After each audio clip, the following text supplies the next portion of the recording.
Do you expect a book from God, which is meant to guide you in all things, to be preserved or not? Mohammad Hijab is one of the biggest Dawah guys on the internet, the champ, as they call him. He debates Christians with his 6 PhDs and claims the Quran is bulletproof. But a few days ago, I asked him a simple question about the preservation of the Quran. He tried to defend it. Instead, he threw the whole entire foundation of Islam under the bus, and he did not even realize it. So stick around. I'm going to break it down step by step using Muhammad's own words. Sorry to say, Muslims, this is going to sting. So, in that case, my question remains. You've admitted that the Bible doesn't claim any preservation. I'm saying that as a believer of a God who created the heavens and the earth, do you expect that God to give us a book which is fully preserved and guides all human beings, or do you expect the book not to be preserved? Which of the two makes? So I've just asked you a simple question. You said the Bible doesn't claim to be preserved, okay? Whereas the Quran does claim to be preserved. That's not an argument for Christianity. That's actually an argument against Christianity. Because if God, the Almighty and the All-Wise and the All-Knowledgeable, is inspiring or revealing a book to humankind, we would expect as a basic notion for such book to be preserved for humankind to be able to access that book. Hijab loves quoting Surah 15:9. We have revealed the reminder, and we will surely preserve it. Muslims love to beat their chest with perfect memorization, unbroken chains, no changes, and divine miracle. The arguments they push. Only God's word can be preserved this well. Sounds alright until you actually test it. That you're going from point to point and we can't even just finish one thing at a time. You started by asking me about, here you've got an ayah in the Quran in chapter 2, verse 222, and in this other verse where there's a difference in reading. I said, yeah, we know there's difference in reading. People in Morocco and Algeria and Tunisia read without controversy or blame like this, and it's endorsed and there's no controversy. And people in Egypt and Pakistan and India read in this other way, and there's no controversy. And if a Moroccan went to Egypt or an Egyptian went to Morocco, there's no controversy. Everyone knows these readings. You think that we don't know this. The Muslim world is very aware. If you go online and write Warsh qira'at, you'll find that they celebrate the different readings. They're celebrated. It's not a controversial issue. So here's what happened. I hit him with the Hafs and the Warsh of Surah 2, 222. It's the menstruation verse. Different citations with different meanings. Hijab's response, the classic shuffle. It's just different qira'at and aruf, approved by Muhammad. He admits variations exist, but he says they are valid because Muhammad allowed multiple modes. This brings a question.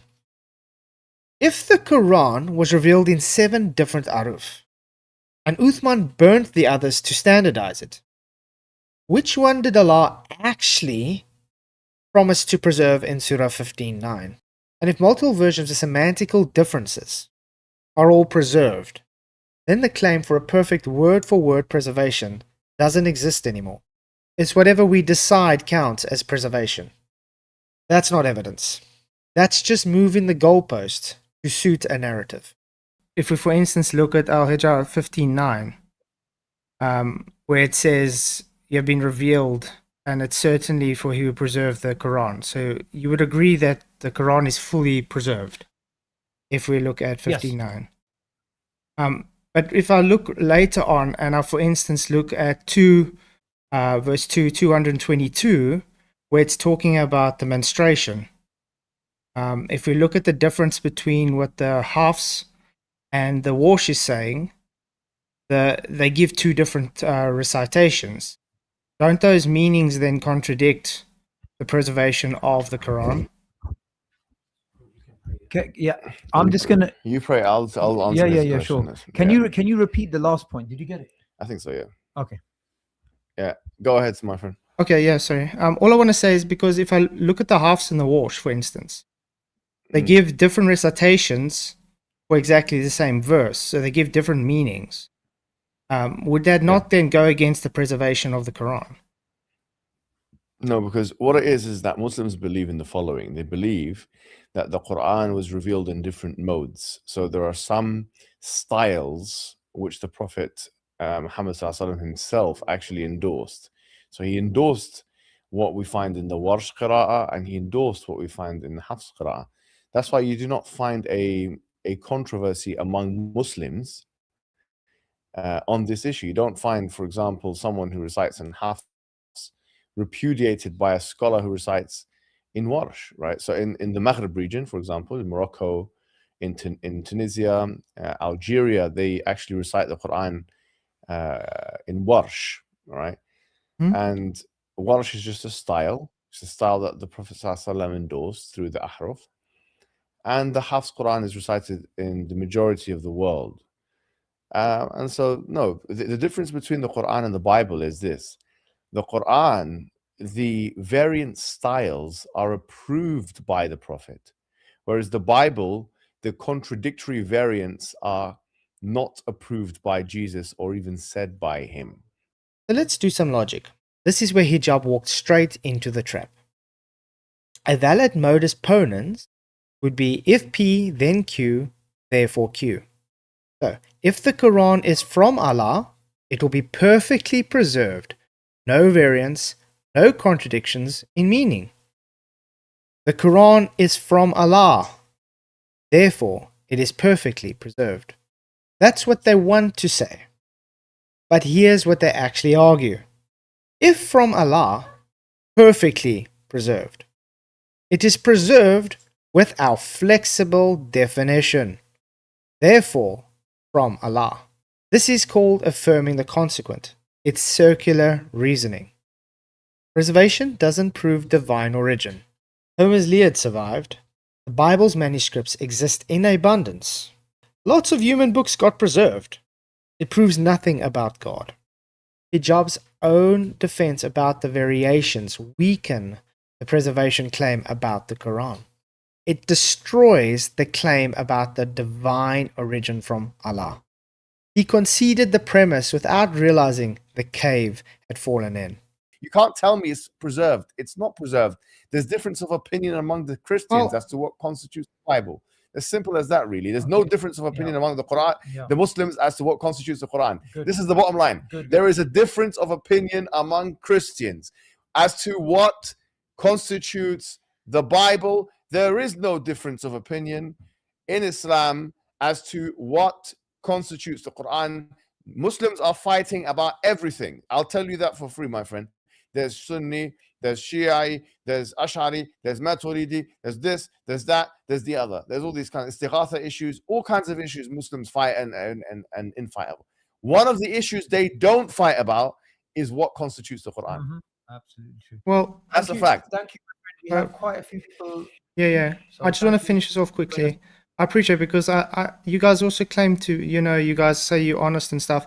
So my honest question is, before I leave though, you guys claim that Muhammad is revealing the truth about the previous scriptures and it's been affirmed. And because the previous scriptures are contradictory to what the Islam says, based on your own standards, wouldn't you not say that Islam would be the one that's false and not Christianity who came before? You can watch the previous live streams. Yeah. So thank you very much, my friend. Come with God bless, another guys. question. The Quran affirms the Torah and the Injil according to Allah. So hijab's logic backfires twice. Said what the whole problem is. Why is it that they are so concerned with preserving the text? And it has nothing to do with a desire on their part. It has nothing to do with something that's come out in the modern day. This has to do with the Quran itself. The Quran makes that claim. In chapter 85, verse 22, it's very clear that the Quran itself are derived from the preserved tablets. These are the eternal tablets. These are the uncreated Quran. So it makes that claim itself. In chapter 10, verse 15 of the Quran, and in chapter 15, verse 9 of the Quran, and in chapter 18, verse 27 of the Quran, it says that Allah preserves the Quran and guards it from corruption. So if the Quran makes this claim that it's guarded by Allah himself, then there can be no human interference, there could be no human interaction. This cannot have any human intervention at all. If that is the case, it destroys not only God's word, but it destroys this inimitability. And they have to claim this inimitability. So they're between a rock and a hard place. Even Yasir Qadhi is between a rock and a hard place. Mm-hmm. And you're going to see that later on in the clip. You're going to see how he then comes and solves this problem. Because good old Hijab wants him to solve this problem. Watch and see. It's not going to come up yet. It'll come up later on. Look and see how Yasser Qadi solved this problem 25 years ago at Yale University. He has to preserve the text because God preserves the text.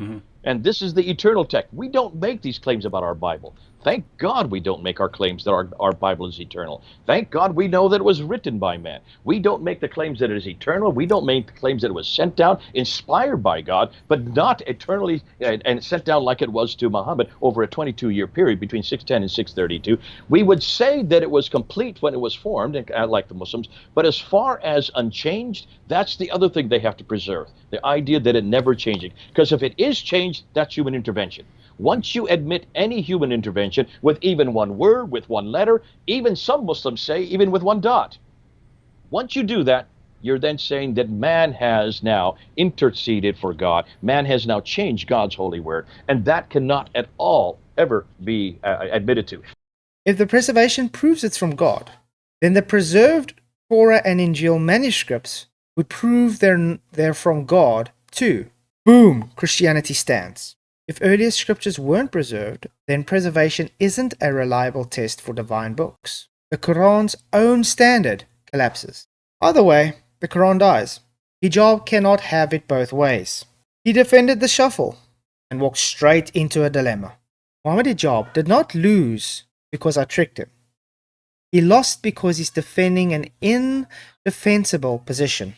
He tried defending perfect preservation, but at the end of the day, had to argue that it cannot be perfect. He tried using it as proof for Islam and exposed that it proves nothing, or it just proves too much. Without the preservation miracle, what's left about the claim that it's the unique word sent by Allah? This isn't my opinion. This is his own words and logic doing the work. Muslims watching this, ask your scholars the same question that I asked Mohammad Hijab. Don't accept the shuffle. Be honest. Follow the truth, no matter to where it leads. If this breakdown hits different, please don't forget to like, subscribe, and follow for all that good stuff. More of these are coming. Leave a comment below. Did Hijab realize what he conceded? Or was it the ultimate self-own? Drop your thoughts. Share this to every Muslim that you know. Let's get the truth out. Till next time, God bless. Was in relation to this question of the relationship between the ahruf and the qira'at, basically. No. The crisis I had wasn't that. The crisis I had was, well, yeah, wait, that was what generated. But what was the crisis? The crisis was very simple. Traditional understandings of ahruf and qira'at cannot answer some of these pressing questions that are now being poked by our people outside of, by our academics, by their academics outside of the faith tradition. You see, in a Muslim environment, there's always some respect that we have for the Quran. We should. In a Muslim environment, we'll press a little bit and then we'll say, okay, khalas, sami'na wa ata'na. And that's great, alhamdulillah. When you go to academia, they don't have that red line. And they're going to just, you know, the famous story of the emperor with no clothes. They're going to just point out, no, that doesn't make any sense. Well, that's not true, and this and that. And they'll bring issues, which I'm not going to mention explicitly, that you know are true because they're in your own books. They're not inventing anything new.